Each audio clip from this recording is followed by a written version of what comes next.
Mana yaqinlashib kelayotgan Jonajon mustaqilligimizning 35 yilligi arafasiga katta tayyorgarlik ko'rish maqsadida, shuningdek muhtaram yurtboshimizning dolzarb 40 kunlik iyul-avgust oylarida ko'tarinki ruhda har bir xonadonlar atroflari, ko'chalar, mahallalar, guzarlarda obodonlashtirishda barchani hasharga jalb etamiz. Mana bugun erta tongdan Mirzacho'l tumani G'alaba mahallasida mahalla faollari, yettilik, aholi, uyushmagan aholi hamda nuroniylar bilan ham birgalikda obodonlashtirish ishlarini olib bormoqdamiz.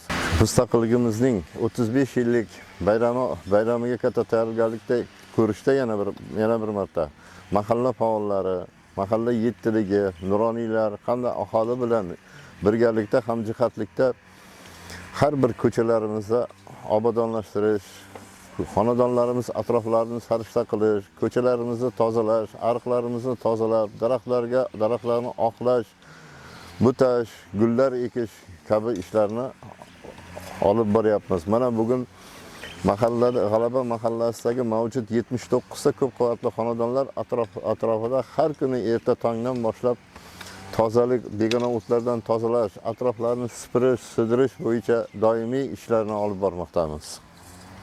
Mana bugun Mirzacho'l tumani G'alaba mahallasi aholisi hasharga chiqqan mana shu etaj uylarimizning atroflarini tozalashda butun jamoa bo'lib qatnashmoqda aholi hamda mahalla yettiligi, oqsoqollar boshchiligida bayramimizning 35 yilligini munosib kutib olish maqsadida atroflarimizni tozalab, o'tlardan chopib, hashar qilib mana shunday ishlarni olib boryapmiz. Munosib o'z o'rnini bilib qatnashyapti. Aholimiz ham albatta ertalabdan chiqib, qo'llarida mehnat qurollari bilan